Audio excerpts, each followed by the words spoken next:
Welcome back. Today, I want to talk to you about Faraday Future and provide a comprehensive overview of what's happening with the company right now. We'll dive into some critical data points and discuss everything you need to know. Before we get started, please remember to hit that thumbs up button. Now, let's get right into it. As of the time of making this video, Faraday Future stock is up by 15.7%. The stock experienced a significant spike early on, reaching around 41 cents from a low of 35 cents. Trading volume has been substantial, with 104.09 million shares traded so far, compared to the average of 107.5 million shares.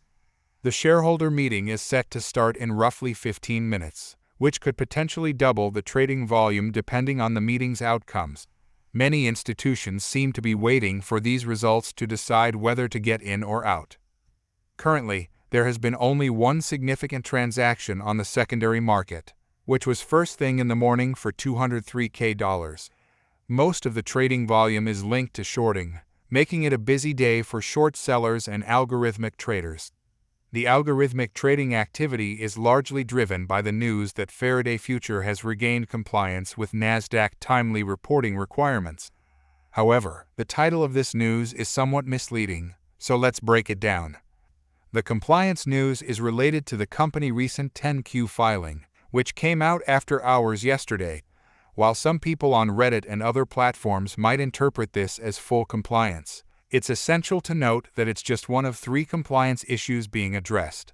The 10K issue has already been fixed, but Nasdaq is typically slow at removing deficiencies and quick to add them. The 10Q is now rectified with its submission, but the bid price rule is still pending. The upcoming shareholder meeting will likely address the reverse stock split, which could help meet the bid price rule. To comply with Nasdaq requirements, Faraday Future stock must trade above $1 for 10 to 20 consecutive trading days. The exact ratio for the reverse stock split is determined by Nasdaq based on Faraday risk level, not by the stock movement. Faraday Future has had a history of being late on earnings reports and has gone through 2 reverse stock splits. Given this history, it's reasonable to assume a higher requirement, possibly closer to the 15 to 20 days range. However, no one, not even Faraday itself, knows the exact details until Nasdaq decides. Now, let's delve into the numbers from Faraday Future recent earnings report. As of March 31, 2024, the company had $400K in cash and cash equivalents, which is quite low. There is also $800K in restricted cash. The loss from operations was approximately $43 million for the quarter.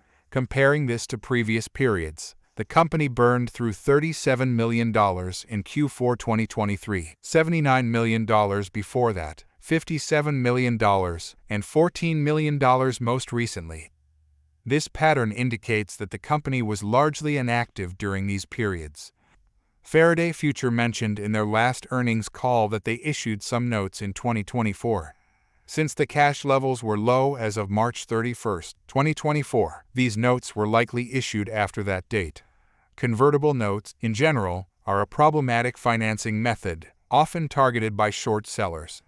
Despite announcing in October that they would avoid such toxic lending practices to protect shareholder value, the company has reverted to using convertible notes.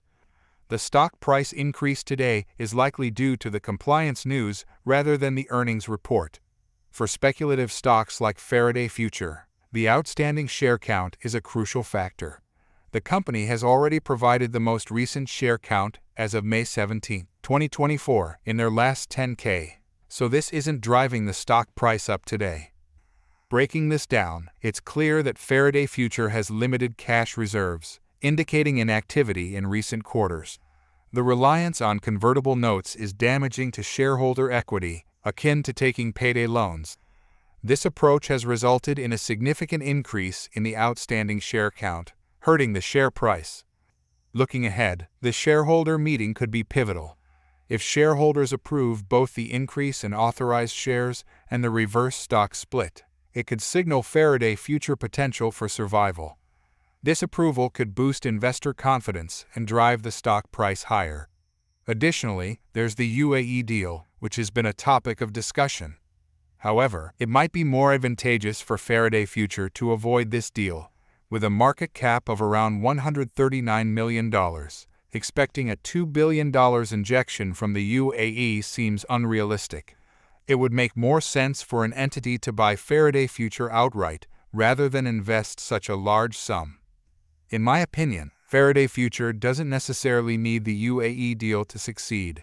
The key to their future lies in stopping the issuance of convertible notes. Instead, they should consider direct offerings of common stock to raise funds. This approach would be less damaging to shareholder equity and could help stabilize the company financial situation.